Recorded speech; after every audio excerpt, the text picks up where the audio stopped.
My talk is called Theory of Neural Networks, and the alternate title would be Deep Learning Without Frameworks, because I'm going to be talking about the basics of deep learning and neural networks, but I'm not going to be using any framework. So I'm not going to be using Keras or TensorFlow, and the whole point of this talk is to hopefully help you guys understand how deep learning and neural networks work kind of under the hood. Because usually when you're working with these things, you're going to use a framework that kind of hides a lot of the implementation. So hopefully after this talk, even if you're completely new to deep learning and neural networks, you'll have a better understanding of how those things work. And so the first part of my talk, I'm going to be going over some of the basic concepts and showing how things work.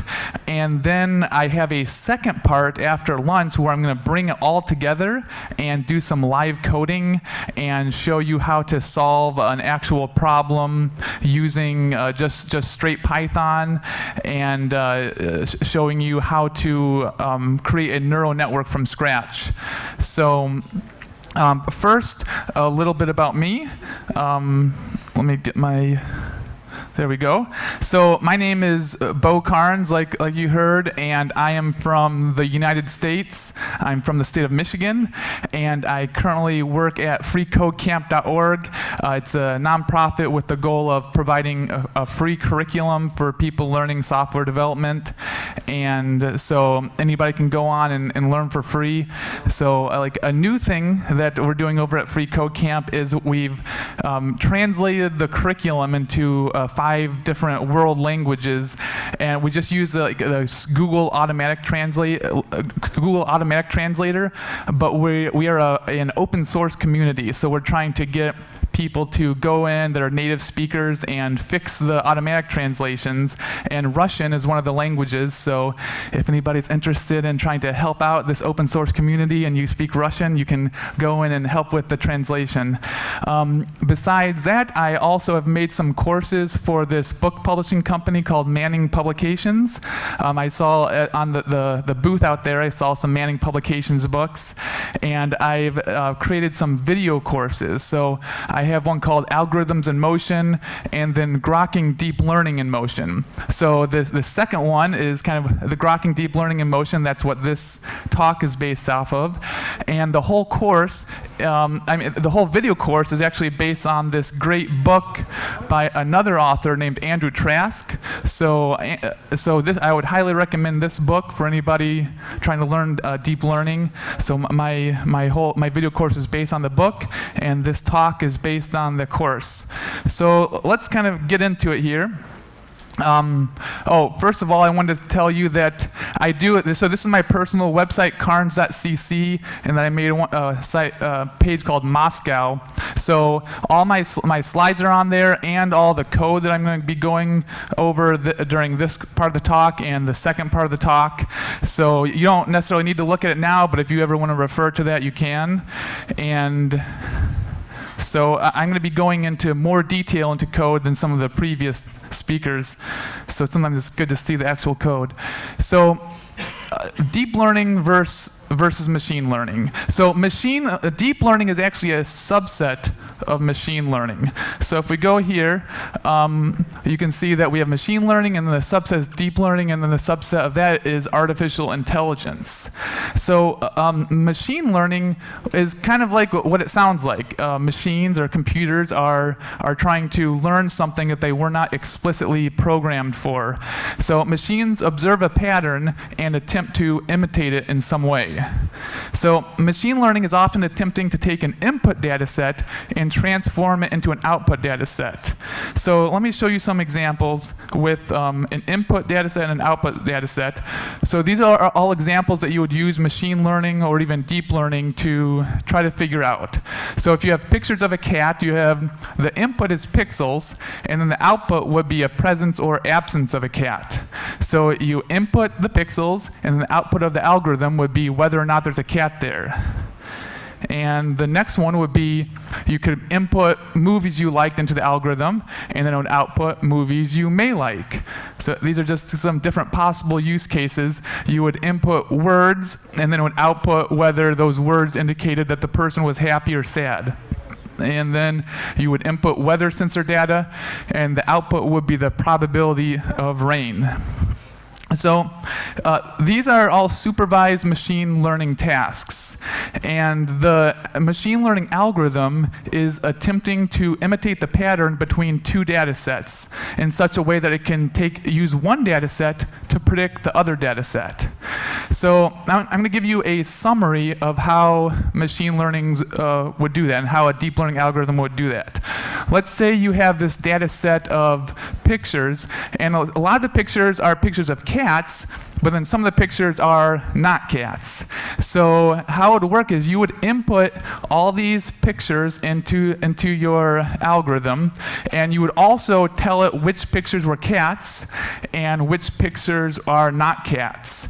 So the supervised learning algorithm is going to extract patterns from that data set. After it's learned the patterns, we can show it a picture, and the algorithm will hopefully tell us whether the picture is of a cat or not. So it takes all the information you give it, and then hopefully later you can give it a picture of a cat that it hasn't seen before, and it will be able to figure out whether it's a cat or not. So deep learning is a subset of methods in the machine learning toolbox that uses artificial neural networks. So let's get into more details about deep learning. Oh, here would be an example. Is this a cat? Yes, it's a cat. So all deep learning and machine learning algorithms are going to be classified as either supervised or unsupervised learning. We take what we know and we transform it into what we want to know. So that would be a supervised learning. We have something that we know to be true, and we transform it into what we want to know. So like an example would be we know that this picture, we know that this is a picture of a cat or maybe not a cat, and we put into the algorithm to find out what we want to know, like whether really it is a picture of a cat. So the goal of a supervised learning is to learn a function that, given a sample of data and its desired outputs, best approximates the relationship between the input and the output in the data. Supervised learning is done using prior knowledge of what the output values for a sample should be. Like in the cat example, we know that the output is either going to be cat or not cat. Or maybe you're trying to identify handwriting, and you know it's going to be one of the letters of the alphabet. You know the alphabet. You already know what the output could be for supervised learning. So for unsupervised machine learning, we don't know what the output could be. We're just inputting a list of data points, and we put it into the algorithm, and then out comes a list of cluster labels. So we don't know for sure. So the algorithm is trying to figure out and sort the data, but it doesn't know what the categories that it's trying to sort into. So unsupervised learning groups your data. The goal is to infer a natural structure present within a set of data points, and we put in a list of data points, and we get the cluster labels out. So basically, an unsupervised learning algorithm says, find patterns in this data and tell me about them. So it's just trying to figure out some patterns. Let's see, that was slightly out of order. We'll get back to that slide. So this would be kind of an example of unsupervised data, where you have all these data points, and your algorithm groups them into these different groups. And so the algorithm basically says, hey, data scientist, I found some structure in your data. It looks like here are some groups in your data. Here are the groups. And then it's up to the data scientist or the programmer to figure out what the groups are. It doesn't tell you what the groups are. You just kind of have to figure that out after you see the groups. So The next thing I want to talk about is parametric versus non-parametric learning. And pretty soon we'll get to some actual code examples, so this will start to make more sense. But for this, you can just kind of imagine a cloud. So so this is our machine learning cloud. There's two knobs. We have supervised and unsupervised knob, and a parametric and non-parametric. So you can kind of switch your algorithm to be either supervised or unsupervised, parametric or non-parametric. Supervision is about the type of pattern being learned, and parametricism is the way the learning is stored. So the two types, parametric and non-parametric. Parametric is with a fixed number of parameters, and non-parametric is possibly an infinite number of parameters. So here's kind of an oversimplification. Parametric is trial and error, and non-parametric is about counting and probability. So you could have you're just kind of counting and you don't know how many parameters there's going to be in non-parametric.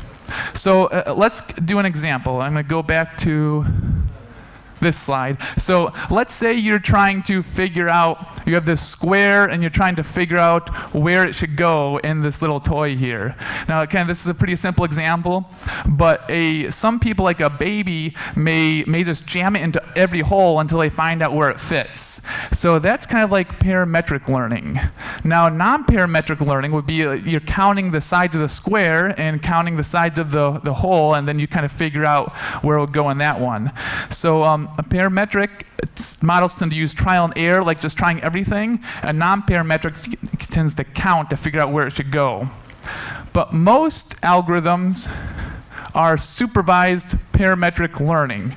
So for the rest of this talk and the next talk, I'm going to be talking about supervised parametric learning and giving you some examples to go along with that. So this is basically trial and error using knobs. And so there are 3 steps.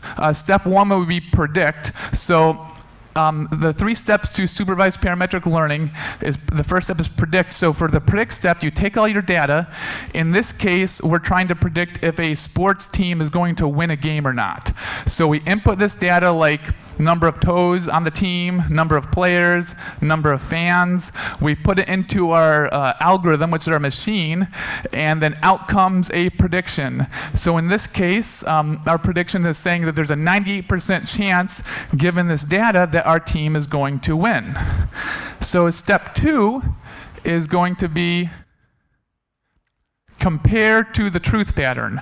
So we have our prediction, which is 98% chance that the team's going to win, and our truth pattern is we found out that in real life they lost the game, so 0% chance of they're going to win. So we thought our original prediction was 98% chance they're going to win, but actually they lost. So then after we compare to the truth pattern, this is where we are going to learn the pattern. So learning. When we're going to just take the information about how much we were wrong. So we look at how much we missed by, which is 98%, and we also look at the input data at the time of the prediction, and then we're going to turn the knobs. So these knobs will be weights. So the knob of the win-loss, the home-away, number of toes, number of fans. So based on all the information, we're going to adjust the weights, so hopefully the next time, the next iteration of the algorithm, we can be a little closer. Instead of 98% chance we're going to win, that number is going to be lower, because we know that in reality they didn't win with that information. Now, so now that you kind of know the basic steps, I know it's kind of hard to understand how all that fits together, but now I'm going to get into some actual code, so hopefully it starts to make sense what I was talking about with the predict, compare, learn. So this is a simple neural network. And a neural network is one or more weights which we can multiply by our input data to make a prediction. So it's all about trying to make a prediction on the correct answer based on those weights. So in the example that I gave, the prediction would be whether or not the team is going to win a game based on the input data and the weights. So here are our first few lines of code here. I start by just hard coding a weight number. Now, generally, your weights are going to start as random numbers, which we'll see in the live coding section later. But here it's just hard coded, so you can kind of see how it works better. And we have our neural network function. So we can see that our neural network function, we just pass in the input and the weights, and then it's going to set the prediction to input times weights, and it returns the prediction. So it's all about just multiplying inputs times weights. So this diagram kind of shows you how it works. You input the information here, multiplies by the weight of 0.1, and the prediction is the % chance that the team is going to win. So this next section of code, so we just talked about this part right here, but here is our data. So we have this array of number of toes. This would be like average number of toes for each of the first 4 games in the season. So it's kind of a silly example, but just kind of bear with me here. Our input is just going to be the first number, because we can only run it on one number at a time. So we're inputting just this 8.5, and then our prediction, we just call the neural network function, which multiplies the input times the weight, and then we get out the prediction. So it inputs, so we have the 8.5 times the weight. So our prediction is that there's an 85% chance that our team is going to win. So we can see that the prediction is the input times the weight here. So let's talk more about what the input data is. So an input data is a number recorded in the real world somewhere. So it's usually something that's easily knowable. Like in the example, average number of toes, it could be today's temperature, it could be yesterday's stock price. So it's just we're going to input some data that we can see in the real world. And then we are going to make a prediction. So a prediction is what the neural network tells us given our input data. So like given today's temperature, I think our network thinks there's a 0% chance that people are going to wear swimsuits today. Or maybe given yesterday's stock price, today's stock price is going to be 101.3 or something like that. Or given this many number of toes, this team is going to win the game. So that would be the prediction. And then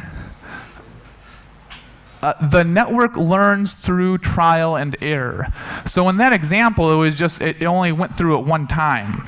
So in a real neural network, which we will get to, and I'll show you a network with a lot of iterations, every time it runs through the code, it updates the weight and it updates the error, and it keeps running through the code over and over to learn. So first it's going to try to make a prediction, then it sees whether it was too high or too low, and then finally it changes the weight up or down to predict more accurately the next time it sees the same input. So far we've seen the network making a prediction. So remember, the 3 steps were prediction, and then comparing, and then learning. So I still need to show you how you would compare it to the truth pattern and learn, and I'll get to that in a minute, but I'm going to show you another example before I get to the compare and learn. So here I'm going to show you a neural network with multiple inputs and outputs. So the first example, there was just one input and one output. In this example, we're going to have 3 inputs. So it will be like the number of toes per player, the win-loss record, number of fans will be the inputs. We're inputting all those things into the network, and then we're outputting the percentage of hurt players, whether or not the team is going to win, and whether or not the team is sad. So this is just kind of to show that I started with showing a very simple network, but they can get more complex. So you can have any number of inputs you want, and you can be trying to predict multiple things. You don't just have to predict one thing for the inputs. You can predict multiple things. So here's all the code. Now I'm going to kind of zoom in so you can see the different sections. So first we're going to talk about the weights. So before, we just inputted one number for the weight. But now that we have multiple inputs and multiple predictions, we have to have a matrix. So a matrix is just an array of arrays, basically. So you can see the first line is the the weights for number of people hurt, second line, number of people that if we won or lost, and then percentage of sad. And then for kind of each column, we have the weights for the number of toes, what the win ratio is, and the number of fans. So then our neural network looks almost exactly the same as before. Remember before, we just multiplied the input times the weights, and that's what we're doing now, except we have this fancy function, vector matrix multiplication. Before we were just multiplying one number by another number. Now we're multiplying a vector, which is an array, by a matrix, which is an array of arrays, and so we need some extra code to make it so you can multiply a vector by a matrix. And we'll see that in a little bit here. So this is our information. This is our input data for the first 4 games, but for our input, we're just going to take the first number of each array. So we're just going to do kind of one game at a time. And so here's an example of what it would look like for what we're passing in our input data. And then we have all these predictions that kind of come out of the network. So I talked about the vector matrix multiplication function. I'm not going to go into this in great detail. It's just a way to multiply a vector by a matrix. But and this function kind of uses this weighted sum function. But in real life, you're probably never going to write these functions yourself because most people are going to use NumPy. So NumPy gives you just extra functions to do math, like multiplying matrices and and vectors. So this line right here from our neural network in NumPy is going to be like this. And when I do my live coding, I'm actually going to use NumPy, so you'll see how that works. So this dot here, that's a NumPy function. And this just means multiply the input by weights, and then we get the answer into our prediction here. Okay, so at the end of our network, we just set our prediction to equal the return value of our neural network, and we can print our predictions. So you can see here are our predictions that we printed out based on this network here. So if we go over here, you can kind of see everything on the screen at once, and then down here you can see the prediction. So you can see how the math is calculated, and so our hurt prediction was 0.55, so we think there's probably 55% of the players may be hurt, 98% chance of winning, and a 97% chance that people are sad on the team. So we can predict 3 things at once. So the next thing I want to talk about is error and gradient descent.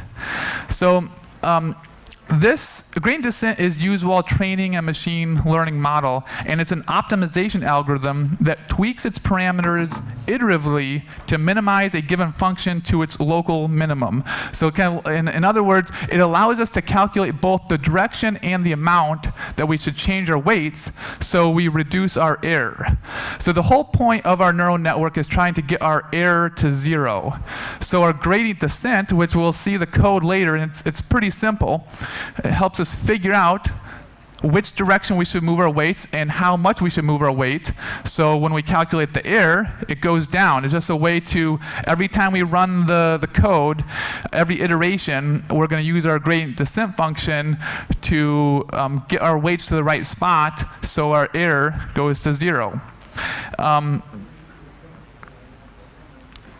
So we talked about supervised parametric learning in the 3 steps. We talked about, but so far you've only seen predict. But now I'm going to show you how to do the second 2 steps, the compare to truth pattern and learning the pattern. So for this step 2 is compared to the truth pattern. To measure the error, we determine how far our prediction is from our goal prediction. And then step 3, learn the pattern. It takes our error and tells each weight how it can change to reduce it.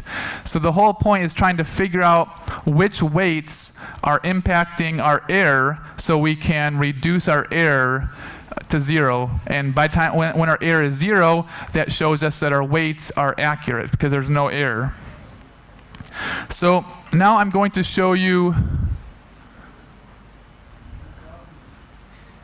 pressing this button here. Hopefully it'll change slides. Just a second. Oh, wait.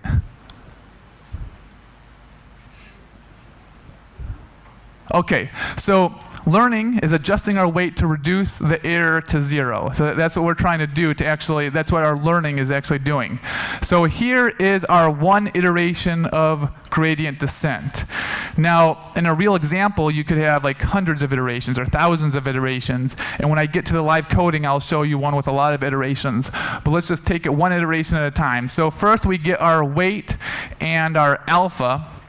And our alpha is the simplest way to prevent overcorrecting our weight updates. So sometimes the goal is to get our error to 0, but sometimes instead of our error going down, it will start going up. So alpha is something that's going to help it to always go down and go in the right direction. And you'll see later how that fits into our code. It's kind of trial and error for what alpha you're going to use, but it's usually a multiple of 10. So you would start with maybe 0.01, then you could try 0.1, and then you maybe try 1, and just try to see which one is going to make your error go down instead of up. So let's see. And then our neural network is the same as before, which is input times weight. And here's the diagram. So our input data goes here, goes through our weight, and then we outcomes our prediction, our win prediction. So now we are going to we're going to do our prediction step. So we pass in our information. You can see there's only a few things different here, which is our goal prediction and error. So we didn't talk about error in our last code, but that's very important because we're trying to get our error to 0. So right here, we see that we have our number of toes is 8.5, just like before. Our input is our number of toes. Now our goal prediction is our win or loss binary, which is a 1 means that the number 1 means that they won the game. So our goal prediction is 1. So we think that with the input of 8.5, the goal prediction is 1, that they won the game.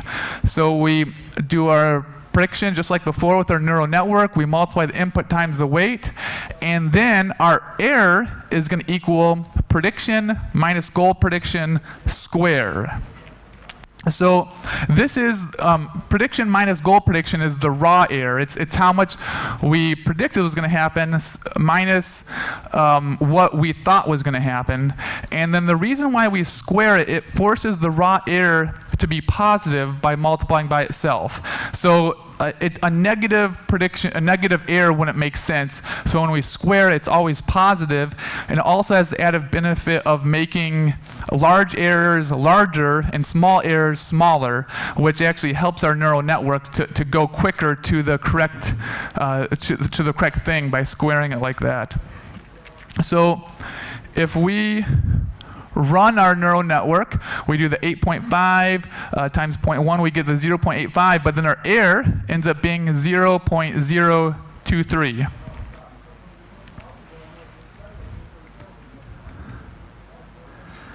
Okay. So then we have our delta. So this is the compare step. We're going to calculate our node delta, and the delta is how much this node missed. So that's the raw error, prediction minus goal prediction. So we need to know how much the node missed, so we can calculate. We can kind of put it into our output. So we know we missed by negative 0.15 because our prediction was 8.85 and our goal prediction was 1, so 0.85 minus 1 is negative 0.15. So weight delta, this is where the gradient descent happens. So you can see it's actually a pretty simple line of code. It's how much this weight caused the network to miss. So we want to find out, we know that we missed, but how much did we miss? We just use the weight delta, which is just the input times delta gives us the weight delta. and we're trying to figure out how much to update the weight, because we're trying to change the weight on every iteration. Now this actually does three good things for us. It helps us with stopping, negative reversal, and scaling. So stopping, it's the first effect on our pure error caused by multiplying it by our input. So just imagine you're listening to music, or you're playing music on your computer, or you're trying to play music, and you have speakers. So you turn up the speakers all the way, but music still isn't coming out because you forgot to hit play on your computer. So this would kind of be an example of stopping, where it's kind of addresses it in our neural network. So if our input is 0, like you forgot to press play on your computer, it will force the weight delta to also be 0. So we don't learn when our input is 0 because there's nothing to learn. And so moving it makes no difference. Then negative reversal, when our input is positive, moving our weight upward makes the prediction move upward. But if our input is negative, then all of a sudden our weight changes directions. Now we only want our weight to go in one direction. So when our input is negative, then moving our weight up makes the prediction goes down. We don't want that. So multiplying our delta by our input will reverse the sign of our weight delta in the event that our input is negative. So this is the negative reversal. This ensures that our weight moves in the correct direction. Scaling is just when anytime you multiply things together, it's either going to get a lot bigger or a lot smaller if the number is less than 0. So this is good because we want our weight delta we want big errors to be really big and small to be really small. And alpha is going to help it so it doesn't go out of control. So we don't want it to get too big. That's why we have the alpha, which we'll just about to talk about here. But first we can see how the weight delta, it kind of gets applied to the weight here of negative 1.25. Okay, so now we're getting toward the end of this. We are going to update the weight. So when it says weight minus equals, that just means weight equals weight minus weight delta times alpha. And so we're going to multiply the weight delta times the weight, or we're going to do weight minus the weight delta, and we multiply it by the alpha to control how fast the network learns, because it can, like I said, it can update weights too aggressively, but the alpha is going to, remember the alpha in this case was 0.01, so it makes it so the weight doesn't get updated as quickly, and so it doesn't get too out of control. So in this case, the new weight is 0.11275. So we're actually getting toward the end of the first part of the talk. I know this is kind of a lot of information all at once, especially if you're kind of new to deep learning. So my hope is that in this part of the talk, I gave you some good foundations and background knowledge, so when we get to the second part of the talk, you'll be able to understand how it all goes together. So in the second part of the talk, we're going to use everything we've learned, but we're going to use a real problem, and I'm going to live code a full neural network complete with iterations, so you'll be able to see how the weight updates, you'll be able to see how the error updates, you'll be able to see in the output of the neural network how the error is going to 0, and hopefully all these things we've kind of talked about that you've seen for the first time will start to make more sense when you see how it all works in an actual neural network. So we'll also, in the second part of the talk more about the deep learning part of this. So far I haven't even talked about why it's called deep learning, but that's something else we'll be talking about. I'm glad to see so many people decide to come back to part 2 of my talk. So this is where I'll be pulling it all together, what we were talking about in the first talk, and hopefully a lot of things will start to make a lot of sense once you see a full neural network based on trying to solve a problem. Let's get into it. First of all, I'm going to explain the problem. So this is a problem we're going to try to solve with a neural network, and it's kind of it's a real-world problem, but it's a simplified real-world problem, so we have enough time to get through everything, and so you can understand all the components of it.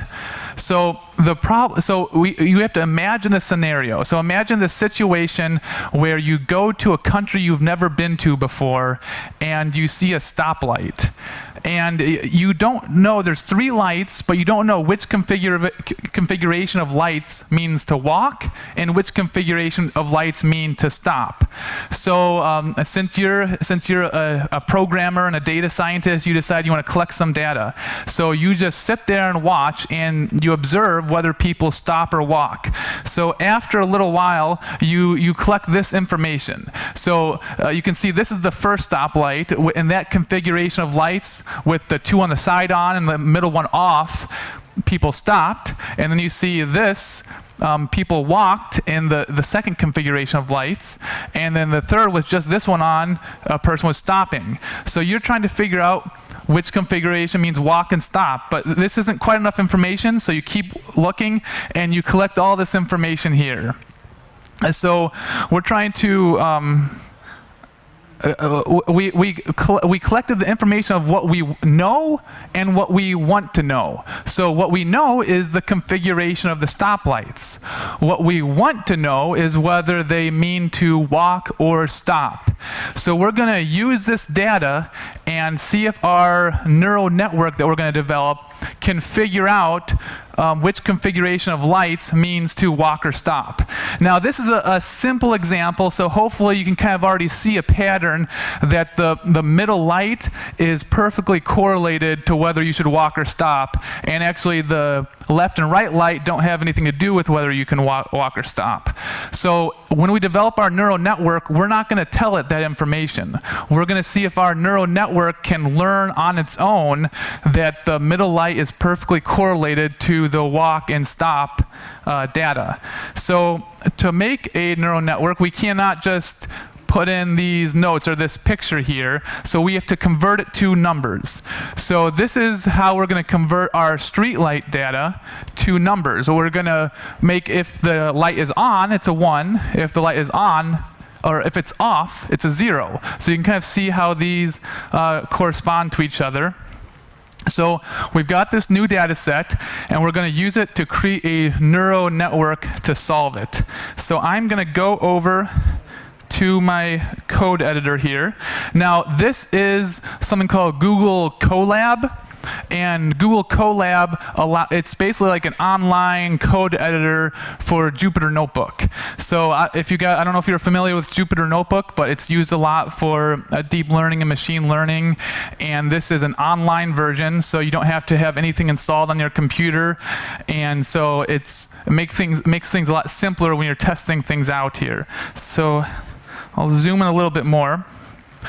So this is where I'm going to start typing code. If you want to follow along, you can, or you can just look up at the screen. But the first thing we're going to do is import NumPy as NP. Now maybe I'll. Okay, you guys can see that? Okay, so before we didn't use NumPy, but now we're going to use NumPy, and that's going to help with our multiplication. Remember, before I showed you that vector matrix multiplication function, we're not going to need that because NumPy has that built in. And that's the only thing we're going to import. The rest of it's just going to be straight Python.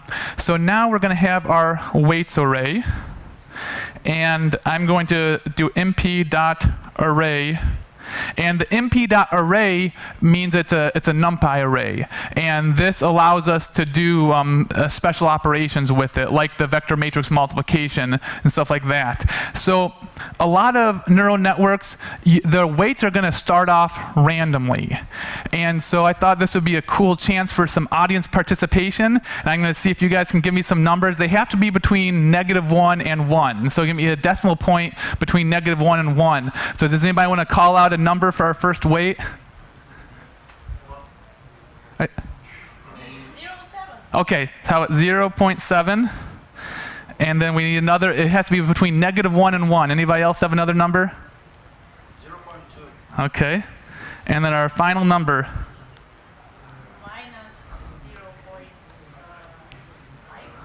Okay, so this was just a fun way to get random numbers, so you can see later that it kind of doesn't matter what you start your weights out as, your network's going to be able to learn and get to the correct weight with just random weights.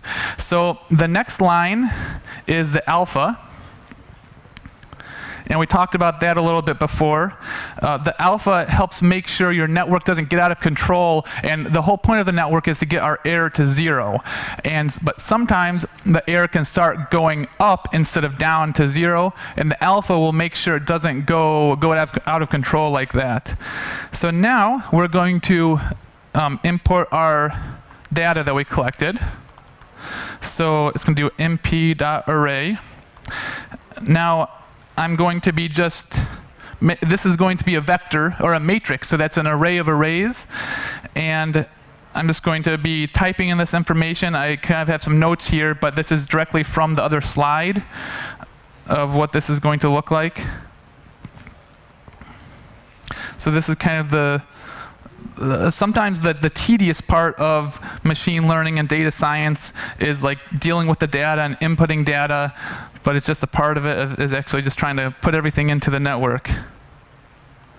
And usually you're not going to be having to type in the data. You're usually going to get it from some other source, so it may not be you typing in every single number in the data set. Let's see. 1.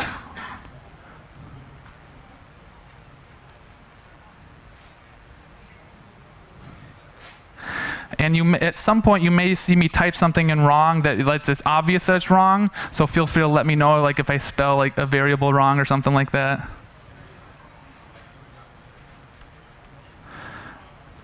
Okay, so if we go back to our data, this should look just like what we typed in right here. And now our next piece of information is our walk versus stop array. So this is, again, information we collected in the real world in this example. And we're going to do another mp.array and then pass in the array, which is going to be 0, 1, 0, 1, 1, 0. So again, that's the walk versus, if we actually have to go back a slide. So this is, anytime it's 0, or stop is 0, 1 is walk. Okay, there we go. And then we can start with our iteration. So in the last example, before the break, I showed you a single iteration. But in this example, we're going to do an iteration of 40. So I'm going to do for iteration and range 40. Now, like I had said previously, and sometimes you could have hundreds or thousands of iterations. And the whole point is that every time we go through an iteration, the error gets closer and closer to 0. And the way you figure out how many iterations to do is just through trial and error. So from preparing for the talk and other experiences, kind of trying out different things, I found out that in 40 iterations, this network should be able to get the error to 0. But there's not really any magic number. You just have to try different things and see the results and see how long it takes to get to 0. So now we are going to have a variable called error for all lights. And it's going to be set to 0. So we need to figure out the error, because the whole point is to get the error to 0, so we have to have something to collect the error. So we're going to be adding to that error later. And now I'm going to have another iteration for row, index, and range. And then it's going to just be the length of the stop versus walk array. So we're going to do something for every element in this walk versus stop array. And the number of elements in the walk versus stop array is also the number of arrays or vectors in the streetlights array. So we're going to do something for each one that you'll see in a second here. So in our last example, just like in our last example, we need an input and a goal prediction. So this is going to be pretty similar. The input is going to be from the streetlights array, and I'm going to put the row index. And then the goal prediction is going to be from the walk versus stop array.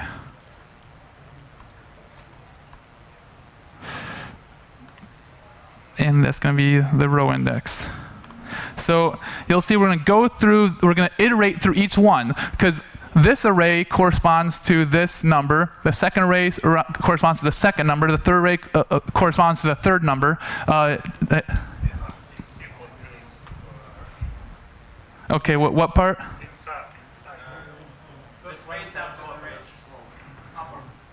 Okay, the space after what?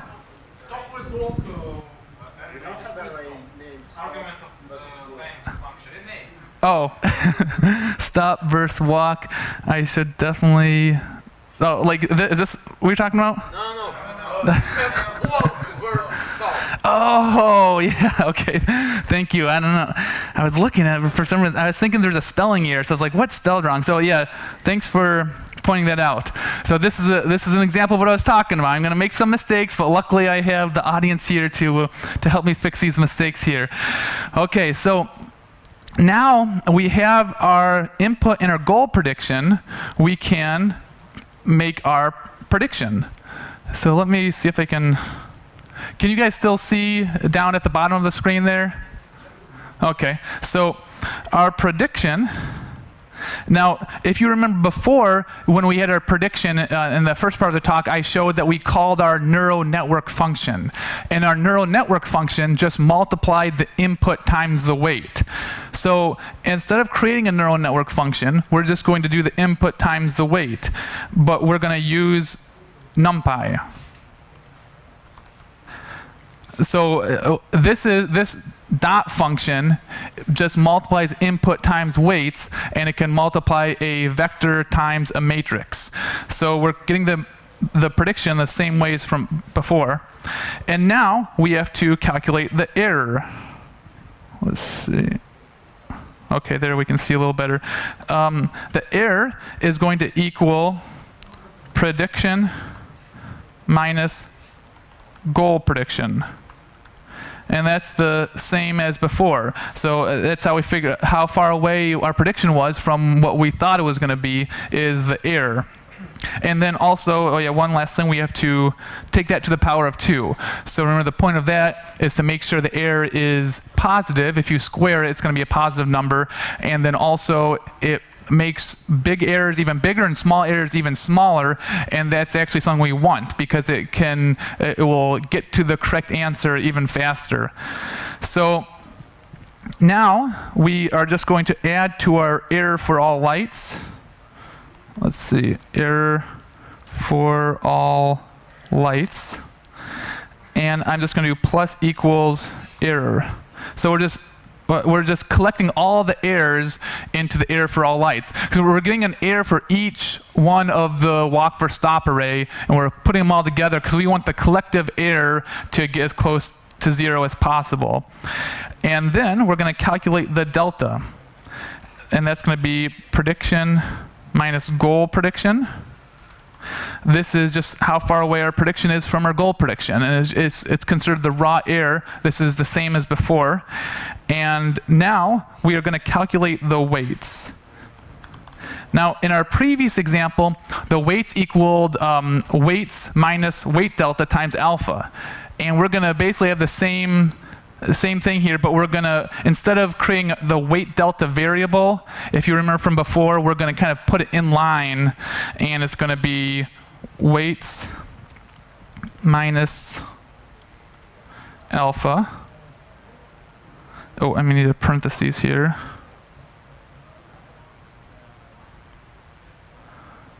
Times input. So before, the weight delta was input times delta.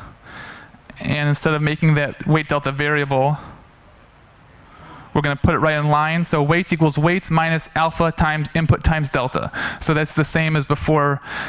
And now, we're going to just print out some data. So this is actually the whole code.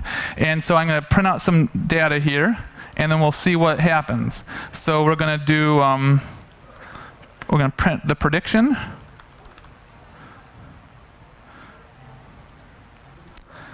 So we want to see the prediction variable, and I'll just do the string of prediction. Now I'm going to use some copying and pasting here. The prediction will do for each of that iteration, but the next two we'll put in to this next loop. Let's see. Yep, that lines up right.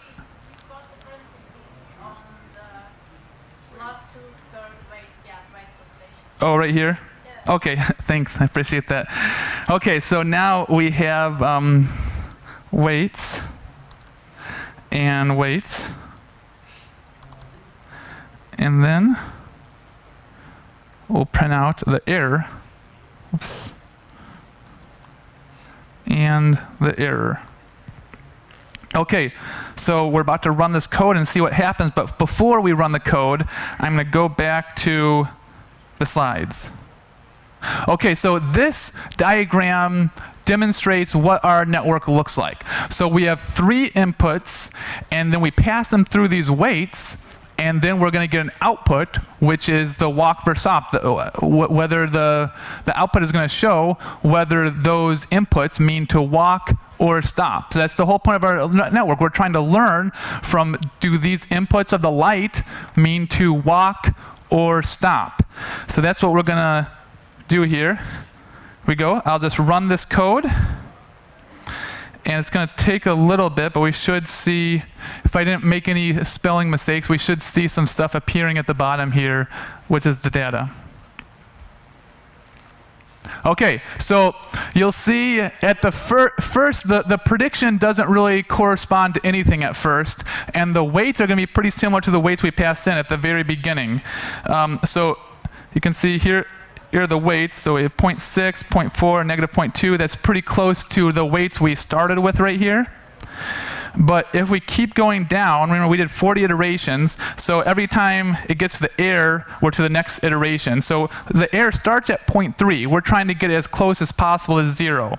So if we just keep going down, we're not going to look at every single iteration. We're going to just kind of go down to the bottom and see what we've gotten to. Okay, so here's the last thing that we want to look at. And if you look at the prediction, this number is very close to 0. Then the second one is close to 1. Then we have one close to 0, 1, 1, 0. So if you remember, this actually is the same as our stop versus walk. So we have the stop is 0, 1, 0, 1, 1, 0. And that's what the prediction ended up being close to, 0, 1, 0, 1, 1, 0. Now, that's not necessarily super exciting because we actually gave the network that information. So, of course, it's going to be able to figure out that information because we put it right in the code. Another thing I kind of should have showed you first was the error. This is a number very close to 0. It starts with a 3 point, but then when you see this is just like an exponent that makes it it's a really small number, very close to 0. So, and that's the whole point of our algorithm, is trying to get the error to 0. So what's really important to look at is the weights. So if you see the weights, these weights correspond to each light. So the first weight is close to 0, the second light is close to 1, and the third weight is close to 0. So 1 means it's perfectly correlated, and 0 means it's not correlated at all. And if you remember from our diagram, the middle light was perfectly correlated on whether you should walk or stop, and the right and left lights were not correlated at all. So there was no point in the code that we gave the program that information. But somehow it was able to learn that the middle light was perfectly correlated and the outer lights were not correlated at all. Now, in this example, it was something that you can easily figure out just by looking at the data, which one's correlated. But you can just kind of imagine in a more complex data set, you may not be able to figure out how the data is correlated just by looking at it. So you use the exact same type of ideas to make an even more complex neural network, and so you can actually learn things that aren't as easy to just learn just by looking at the data. So our network, like I said, our network correctly identified the middle light by analyzing the final weight positions of the network. So to like think about how it identified the correlation, it was in the process of gradient descent. Each training example either is going to assert upward pressure or downward pressure on the weights. So on average, there was more upward pressure for the middle weight and more downward pressure on the outer weights, so they got to the correct numbers. So this is pretty cool, and now I'm going to show you something even a little more complex. So the next part of the talk, instead of live coding, I'm going to show you some code that's already written that's pretty similar to the code we already had, but I'm going to introduce a few more concepts. First of all, I'm going to tell you that some of the concepts could even be a whole talk to themselves, so I'm going to do my best to like quickly overview the concepts, but some of the things you'll just kind of get a taste of so you can learn more about on your own later. But the reason why I'm going to show you one more program is to talk about the deep part of deep learning. So nothing I've showed you so far is actually deep. So deep refers to one or more hidden layers between the input and the output layers of a neural network. So if I go to my code here, so our input layer is right here, our output layer is right there, there's nothing in between. But if we look at this example, this is a true deep neural network because we have our input layer that looks the same. There's 3 on the input and 1 on the output for layer 2, but now there's this middle layer which is a hidden layer. And since there's 1 or more hidden layers, this is a deep neural network. So you may be wondering, why would you even need a hidden layer if our other network was able to correctly predict the correlation between the lights? Because we're going to use the same example from before. So if you remember the data, the middle light was perfectly correlated with whether you should walk or stop. But if the middle light wasn't so perfectly correlated, our network would have had a much harder time figuring out how the input was related to the output. So, like for instance, if our training data looked like this, our other network wouldn't have worked so well. If you look at this, so the numbers in red are the light information, whether the lights are on or off, and then the numbers in black are the stop or walk information. So you can see this the first 3 up here means to walk, then we have walk, stop, stop. And one thing you'll notice is that the output data is not perfectly correlated with any of the rows. So this is where you need to have a hidden layer. Since our input data set does not correlate with our output data set, we're going to use our input data set to create an intermediate data set that does have correlation with our output. And this intermediate data set is our hidden layer. It's almost going to be like 2 neural networks. It's going to be from layer 0 to layer 1 is going to be one network that runs just like before, and then the output to the layer 0 to layer 1 network will become the input to the layer 1 to layer 2 network. So let me show you. Okay, so can you guys see this all right? Even in the back? Okay, so a lot of this is going to look pretty similar here.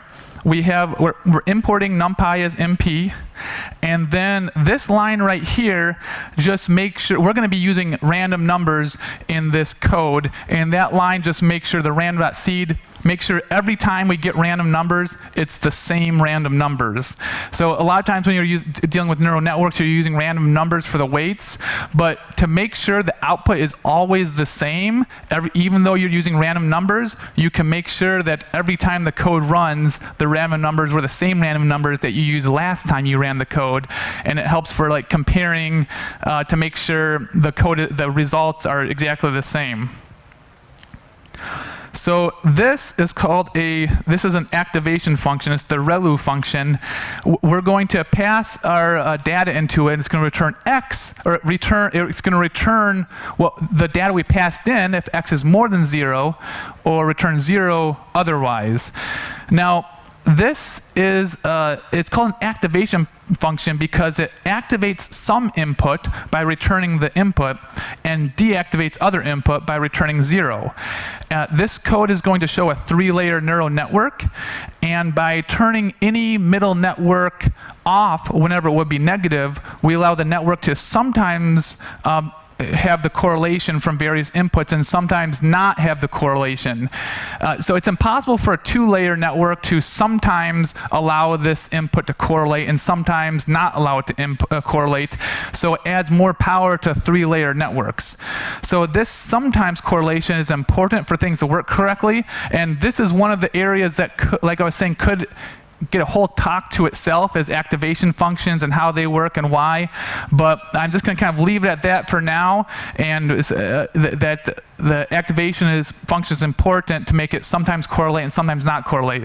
The ReLU2 deriv function is next, and this returns 1 when the output is more than 0 or 0 otherwise, and that's the slope of our ReLU function or its derivative. And you'll see later how that's important. So the next two, this is just inputting the data, just like we did before. We do have the .t, that's a NumPy thing. It's the transpose operator, and it just changes. So you have a matrix, which is going to have like almost like an x and y coordinate.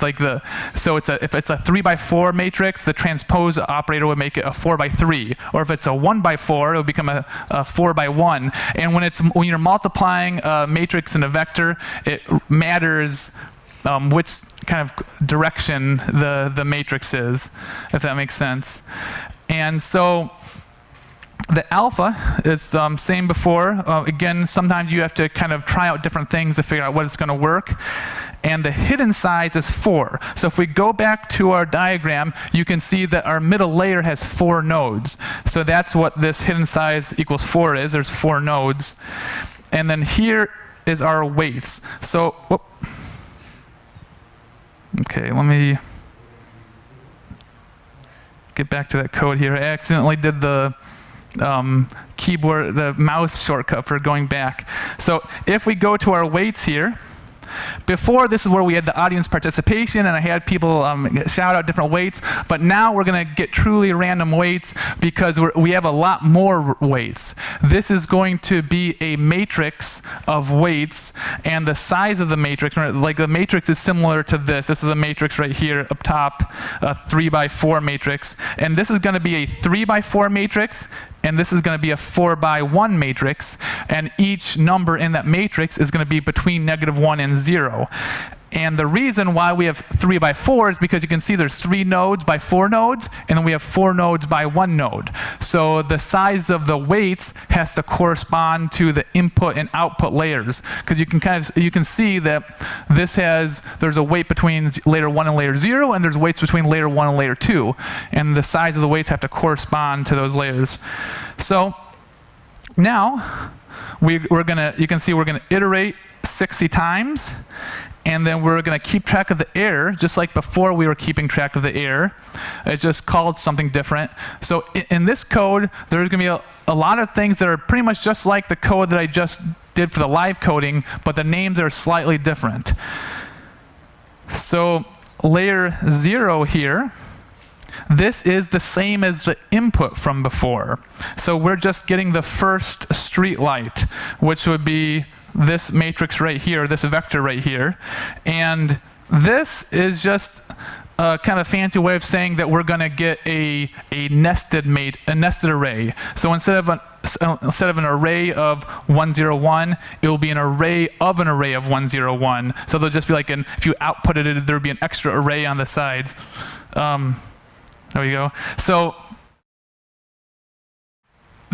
so that just makes the kind of the math work to have an array of arrays, but it's just getting the first array from the streetlights. And then layer 1 here is going to be the same as the input and the same as the prediction from before. Remember the other network, we had 1 input, and that input had 1 prediction. But in this neural network, it's basically 2 neural networks. There's two networks. There's layer 1 to there's layer 0 to layer 1, and there's layer 1 to layer 2. So the prediction or output from layer 0 to layer 1 becomes the input from layer 1 to layer 2. So this layer 1 is the input and the prediction. So just like before, we're always just to get a prediction, you always multiply the input times weights. So that's what this is. It's another NumPy function to just multiply the things that you pass into that function, layer 0 and weight 0, 1. That's what you're always doing for your prediction, multiplying inputs times weights. Then we run it by the ReLU function, which will selectively activate, like we talked about before. Layer 2 is our output layer, and which is the same as our prediction from before. And again, we're just multiplying the input times the weights. So the input is layer 1, and the weights is weights 1, 2. So this is the same thing we've been doing all along to get the prediction. From the first stock, from the very first code example, this was the neural network. We had a neural network function that just multiplied weights times input, and that's exactly what we're doing here. So now we have to get our error. So our error is we have our layer 2 error here, and we're going to calculate that pretty much just like before, but we have different names. So before, the error was prediction minus goal prediction squared, but now the prediction is that layer 2 variable. The goal prediction is getting something from the walk versus stop array, and then we square it. So error is always prediction minus goal prediction squared, and then we're going to do a plus equal, so we're going to add up all the errors together into our layer 2 error variable. Okay, so the next thing is our delta. This is basically exactly like the other example. We have the layer 2. So this is just input, or wait a second. Yeah, input minus goal prediction minus goal prediction. So layer 2 minus walk for stop is the same as prediction minus goal prediction. And remember, the goal here is error attribution. It's all about figuring out how much each weight contributed to the final error. So in our first 2-layer neural network, we calculated a delta value, a delta variable, which told us how much higher or lower the output prediction is supposed to be. So we're calculating that in the same way. So now we have how much that we want the final prediction to move up or down. That's the delta. And now we need to figure out how much we want each middle layer, layer 1 node, to move up or down. So one thing that's interesting about this is if we go to our diagram, we can see there's an order: layer 0, layer 1, layer 2. But in our code, we're going to calculate layer 2 first, and then layer 1. So we're not calculating it in the same order as you would normally think going through the layers. This is another really big concept called backpropagation. Let me zoom out so you can see all the notes I have here. So in backpropagation, the layer 2 delta is backpropagated to the layer 1 delta. And this is going to give us a weighting of how much each weight contributed to that error. That's supposed to be the word error. Oh, it is. It's just off the side of the screen. Okay, so we need some way for our layer 2 weights to impact layer 1, because we need to update everything. So that's what backpropagation is. And so this is another pretty big concept. I mean, backpropagation could be a whole talk of its own, but it's all about taking information from later on in the network and passing it back to the earlier in the network, so it can use that information when it's making the calculations. And let's see, if there's one more thing we need to talk about.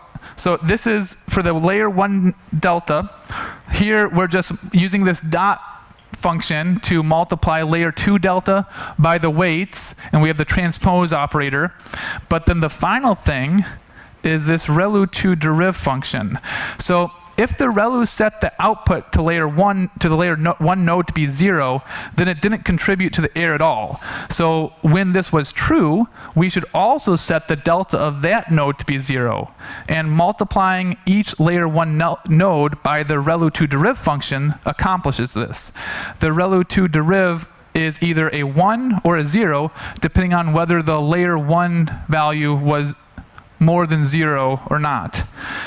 So now we're going to update the weights, and we update the weights just like we did before. So for each weight, we are going to multiply its input value by its output delta. And so it's just weights 1, 2 equals weights 1, 2 minus, weights 1, 2 equals weights 1, 2 minus alpha times, and then, so this is just how we calculated the weights before, where you multiply the input by the delta, and then you multiply that by the alpha, and then that's just how you update the weights. So again, this code is all online, so you can kind of review it later. Like some of this stuff, it kind of takes going through a few times to really see how it all goes together. But you'll see that we're updating the weights in the exact same way as we were in the other live coding session that we did. So down here, this is going to just make sure that we're only going to print this information just every once in a while, so every few iterations. So when we run this, it's only going to give the information every few iterations. So I'm just going to run this right now, and I think it had that from last time I ran it. But if the main thing to look at here is that if we go to the bottom, our error gets very close to 0. So that's the whole point of learning. Learning is trying to get our error as close as possible to 0. Now, if you remember before, that meant that our weights were making a correct prediction. And in this case, it's the same. Now, I'm kind of getting close to the conclusion of kind of why all this matters. So I mean, we could probably talk about this code for a few more hours to explain every little part, like the back propagation and the weights. But I kind of want to kind of step back a little bit and give kind of an overview of the point of why we create intermediate data sets that have correlation. So I'm going to go back over here. Okay, so consider this image of this handwritten 4. It's kind of blown up. It's supposed to look like the number 4. And if we had a data set of a bunch of images of handwritten digits, and they were all labeled like 0 to 9, if we wanted to train a neural network to take the pixel values from this image and predict that this was a 4, our 2-layer neural network would have never been able to do it. So there's no individual pixel in this here. So there's no individual pixel that perfectly correlates with whether it's a 4 or not. Just like in our second example that I just went over, there was no light combination that perfectly correlated with walk or stop. So there's only different configurations of pixels that correlate with whether or not this is a 4. So this is the essence of deep learning. If I go to the next slide, you'll see how this would work with kind of the multiple layers, where deep learning is all about creating intermediate data sets or layers, where each node in an intermediate layer represents the presence or absence of a different configuration of inputs. So in this way, no pixel has to perfectly correlate with whether or not it's a 4 or not. Instead, we have these middle layers that they attempt to identify different configurations of pixels that may or may not correlate with the 4. So we go through a lot of different layers, and finally it finds which layer correlates, if it finds a configuration of pixels that correlates with whether it's a 4 or not, and then it outputs that this is a 4.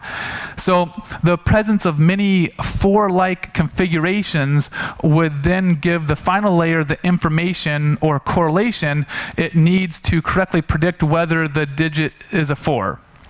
So we can take our 3-layer network and continue to stack many, many more layers. Some networks even have hundreds of layers. And each neuron plays its part in detecting different configurations of input data. So you could start with, like we started with these input of 3 layers, but the hidden layers could get bigger and bigger and bigger till it finally has what it needs to correctly predict the output layer. So I'm hoping that just kind of seeing this for example helps you kind of see how adding additional layers can help you get the final prediction, where you don't need, just like our stoplight example, you don't need the perfect correlation to figure out the final answer. You can make other layers and other layers after that that finally get the correlation to get the final answer. So I'm getting I'm to the end of the talk here. So I'm hoping you, just by this talk, you got a good introduction to deep learning and neural networks, and you saw by the examples how we were able to write a neural network that actually learned what we're trying to learn. And then I also hope you start to understand how hidden layers can give your neural network even extra power to figure out things it would not have normally figured out. So yeah, thank you for coming to the talk, and I'm open for questions right now.